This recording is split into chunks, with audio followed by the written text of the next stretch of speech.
আমি আসছিলাম শুকনা খাবার নিয়ে, কিন্তু আসার পর আমার মনে হয়েছে, আমার একজন বলছে যে ভাই যদি ভাত না খাওয়ান আর চলতেছে না ভাই, ভাতের ব্যবস্থা করে দিয়া যান।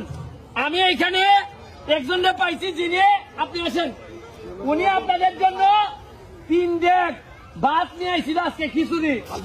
আপনারা এইখান পর্যন্ত নাকি আসে নাই, ওইখানেই শেষ হয়ে গেছে সব। শূন্য আমার কষ্ট লাগছে। এখানে চেয়ারম্যান সাহেব আছে আপনাদের, আমি আপনাদেরকে বলতে চাই এই 500 প্যাকেট শুকনা খাবারের সাথে সাথে আপনাদের এখানে আরো অন্তত 1 সপ্তাহ খাবারের জন্য আমি 1 লক্ষ টাকা আপনাদের কাছে দিয়ে যাচ্ছি।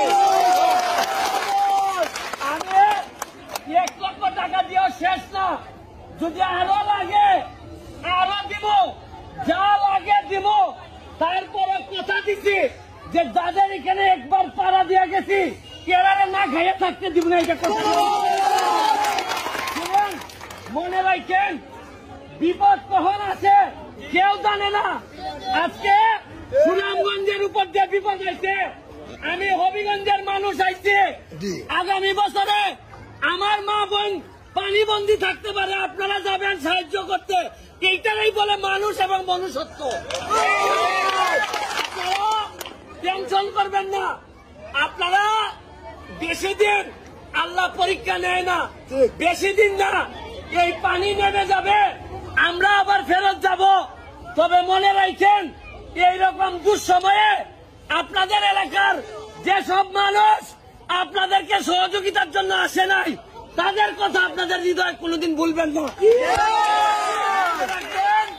এইটাই সময়।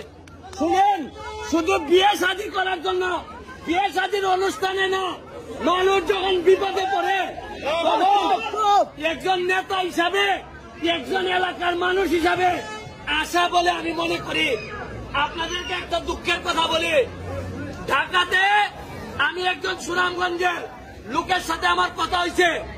আমি তারে বলছি গত সপ্তাহে যে সুনামগঞ্জের অবস্থা খুব খারাপ, চলো সুনামগঞ্জে যাই, মানুষকে সহযোগিতা করে। আমি নাম বলবো না, আপনার এলাকার এক লোক বলে সুনামগঞ্জে যাওয়ার দরকার নাই, রাস্তাঘাট বন্ধ, এগুলা সরকারে দেখবেন, এগুলো আমরা চিন্তা করে লাভ নাই। তখন আমি বলছি নিজের এলাকার মানুষের পানির তলে রাখা যারা অন্য এলাকায় বসে থাকে, তারাই এই এলাকার কৃতি সন্তান কোনোদিন হইতে পারে।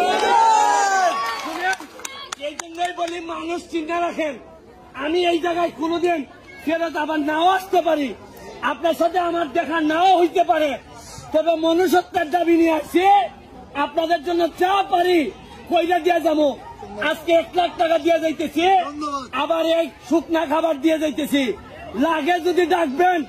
আরে সাইজে আমি 5 ফুট 8 ইঞ্চি হইতে পারি, কিন্তু কলিজাটা আমার পুরা শরীরের চেয়ে বড়। আমি তরুণদেরকে বলি পড়াশোনা করেন, পড়াশোনা করলে যদি জজ ব্যারিস্টার হইতে পারেন, তাইলে নিজের এলাকার মানুষের জন্য করতে পারবেন। আর নাইলে চোর বাটপাড়ের দেশটা বইরা গেছে। তাদের জন্য দোয়া রইল, আমাদের জন্য দোয়া করবে।